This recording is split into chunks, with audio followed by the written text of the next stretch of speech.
Welcome into the show. I'm Jack Sperry, your host, and today we're going to be talking about the brand new Mel Kiper Jr. big board that ESPN dropped earlier this week. I can't wait to break this down, man. Lots of stuff changing from Mel's previous big board here, so we got a lot of stuff to talk about, a lot of top prospects that I can't wait to dive into today. But before we get into it, go ahead and give me a follow on X if you haven't already. I'm at Jack_Sperry. I put out my weekly power rankings for the NFL. I do a bunch of NFL draft stuff, especially during the off season. Put out NFL content every single day. So if you want more stuff from me, Jack Sperry, on X, you can go follow me right now at Jack_Sperry. And with that, let's get into the Mel Kiper big board here. Starting out with the defensive tackle out of Kentucky, Deone Walker. Very athletic player. Really like Walker's game, all right? I think that, especially teams in the National Football League today, they're looking for disruptive pass rushers, and that's definitely the skill set that Walker brings to the table. Mel has him ranked number 25. Honestly, because of the value of this position, I think Walker will probably get drafted higher than number 25th overall. Then we stick on the defensive line here at number 24 with Nick Scourton out of Texas A&M. Athletic freak, great power rusher. Really like this kid out of the Aggies. I think he's going to be a really good player. He's going to be a very translatable player because he does have that power that's going to help him in run defense right away in the National Football League, and it's going to help his pass rushing skill set early on. Then we get Kenneth Grant out of Michigan, another defensive tackle here. Really good player, just like Deone Walker. Definitely these two guys on the interior of the defensive line are going to probably be the top defensive tackles and interior pass rushers in this class. Mel has them at number 23. Then we get to Ohio State, to the other team in the rivalry there. Number 22, you got Davison, Igbinosun, who is a really, really good corner. I think he's going to be a first-round pick. Now, there's lots of good corners in this class. It's a very good edge rusher class, and it's a very good cornerback class. I think that Igbinosun is a really good player, and I think that he's certainly going to probably be a first-round pick in my opinion. Then we get another Michigan Wolverine here, Colston Loveland, the tight end. And, he's not like Brock Bowers where he's like an all-around weapon, but Loveland's going to be an immediately translatable tight end in the league. He's going to be able to really translate right away with his skill set. He's got the size. He's got reliable hands. He runs good routes as a pass catcher. He's going to be a matchup nightmare in the National Football League, and he's going to be relatively successful right away, in my opinion. You just don't really see guys as ready to play in the National Football League at this position specifically like you see Colston Loveland out of Michigan. So predict it for me down there in the comments section. Who's going to win the Heisman Trophy this year? Is it going to be Cam Ward? Is it going to be Ashton Jeanty? Is it going to be somebody else? Let me know what you guys think down there in the comments section. Who's going to win the Heisman Trophy? This will be the pinned comment on today's show. So YouTube's going to throw you an ad break here in just a couple of seconds. When that happens, take advantage of that time by letting me know who's going to be this year's Heisman Trophy winner.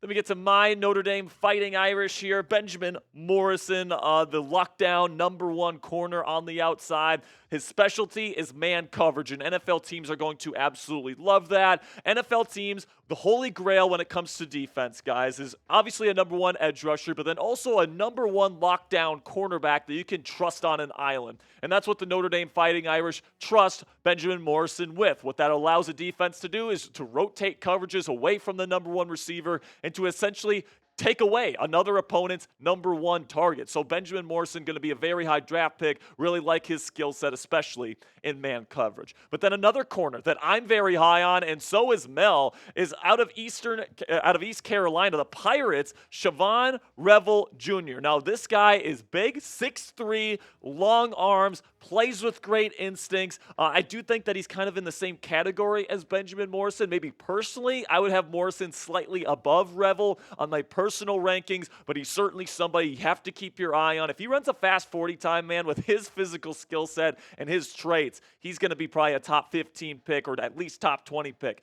in the 2025 NFL draft, in my opinion. Then we go Sky Uma, row the boat, go Gophers here with Aireontae Ersey.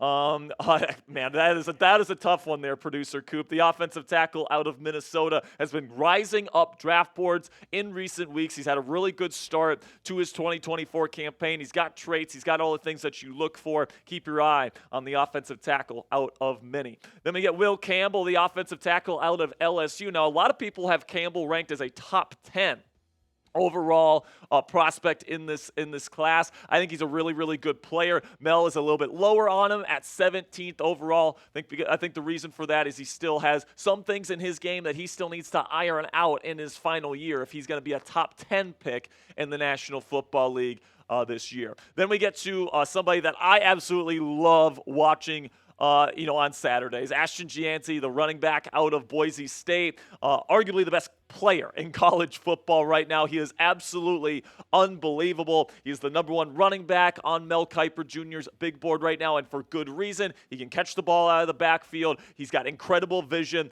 His jump cut is insane, and of course, he's got the long speed to take it to the house. So he's a complete back. He's going to be highly coveted by a lot of these teams, probably in the later portion of the first round. Playoff teams that are kind of like a dynamic running back away from really taking their offense to the next level. Watch out for Jeanty. He might end up winning the Heisman Trophy. But another guy that could end up winning the Heisman this year is Cam Ward, my #1 quarterback in this year's class. He's not Mel's #1 right now, but I think that Cam Ward, man, with the arm strength, with the ability to anticipate open receivers, the ability to throw not only from any platform, but also from any arm angle with accuracy and velocity. That's the modern day NFL. You need to be able to have a quarterback like Cam Ward with the skill set of this young man to really ascend to superstardom in the National Football League at the quarterback position. I think he's got the tools. Right now, he's my #1 guy. Then we have Quinn Ewers, who Mel has ranked above Cam Ward. Now, Quinn has had a really good season to this point with the Longhorns, man. Now, he's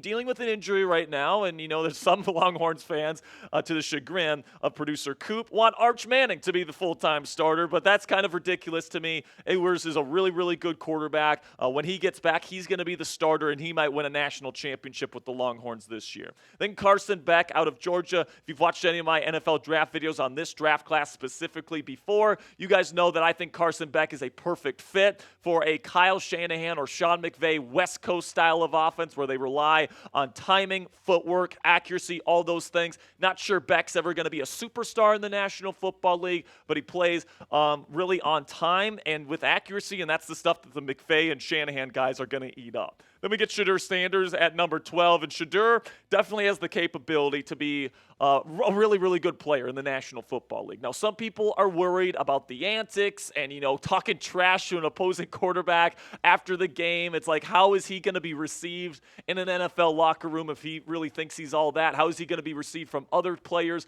in the National Football League? Plus, there's the looming specter of Prime saying, I only have these 4 teams, and Shedeur is only going to play for these teams or I'm going to pull an Eli, right? So there's always that specter hanging out there. But Shedeur Sanders, super tough football player, has a good arm, plays with good timing and anticipation as well. He's going to be a very intriguing prospect in this year's NFL draft class. Then we got Jalen Walker, the linebacker out of Georgia. He's an edge rusher here that can really get after the quarterback, man. He really can. Really think he's a good player. Very athletic. Obviously, everybody on that Georgia defense is an athletic freak, and Jalen Walker is kind of the next in that line, but he's not even the highest ranked Georgia defender on this list, and we'll get to that here in just a second. But first, make sure you guys click that thumbs up icon to show some love here, and then also if you want more NFL draft videos, if you want my personal big board, if you want Tom Downey's personal big board, whatever the case may be, if you want more of these types of videos throughout this season, go ahead and click that thumbs up icon and let us know. Then we get to the top 10 here, and Luther Burden III out of Mizzou is absolutely incredible. And there's a lot of receivers in this top 10, which are just absolute beasts. Okay, Luther Burden, he's big, he runs good routes, he's good after the catch. He is the complete package, and I think that he's probably going to be in that conversation to be at the tail end of the top 10 here. I think Kiper has him in the right spot. But then also, you want to talk about great receivers that are probably going to end up being Sperry psychos. Ted Aurora, McMillan. I always screw up his name, man. I always do, but he is a special player on film. He's the complete package: size, hands, body control, after the catch ability. I mean, some of the catches that this guy can make are just absolutely unbelievable. If you're playing with him in college football 25, he has like a 99 spectacular catch rating, and that is completely deserved. This guy is just an absolute freak. He can track the ball so well, and then he can contort his body to make some of the craziest catches you'll ever see. Really think he's going to be an amazing pro. Then we get to Mason Graham here, another defensive lineman from the Wolverines. The Wolverines have a really good front seven, as they always do, and Mason Graham is the cherry on top. He is the 1A among that group. He is absolutely awesome as a player. Now, would I rank him in my top 10 prospects? I mean, he's definitely in that conversation right now. Number 8 might be a little bit too rich for me personally, but make no mistake, he is an awesome player, and he's the best defender in the front seven there for the Wolverines. Then we get to another defensive lineman here, Abdul Carter, an athletic freak out of Penn State. Tell me if you've heard this before. A linebacker that plays the number, or wears the number 11 and rushes the passer, is a really good athlete. I mean, goodness gracious, we had Chop Robinson, we had Micah Parsons. Like, Abdul Carter's the next in that line. He is an absolute freak of nature. He's going to come out a little bit raw, in my opinion,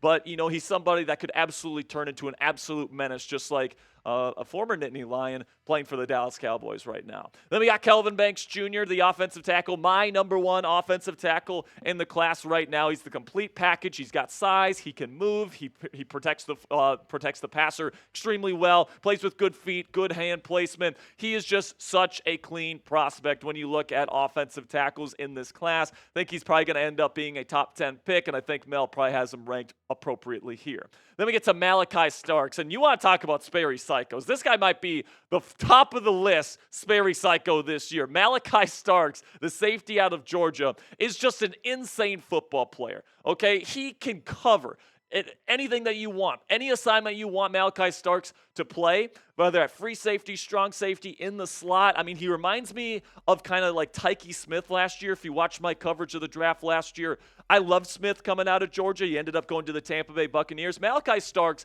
has that versatility that Smith had last year, but he soups it up to a whole nother level with athleticism and ball skills and, the ability to make insane interceptions when given the opportunity. I think this kid is a special prospect, and now it's safety, so it's a lower value position, so he might not be top 5. It might be more of like a top 10 pick, but make no mistake, he's going to make a defense immediately better in the NFL when he's drafted. Then we get to Mykel Williams here, the number 4 player on Mel's big board. And the thing that stands out to me about Mykel is very, very unusually unique, elite arm length, man. This guy can win with length. He's got that incredible rip move that he uses his arm length with, man, and he wins with it every time. And there's nothing that offensive tackles can do because he's got just insane arm length that, when you see it in person, when you see it on TV, and when you see that wingspan, it just boggles the mind how long this guy's arms are, and he combines that with incredible athleticism, really good power as well, and really good speed. So he's a very complete prospect to me. If he stays healthy this year, he should be a top 5 pick.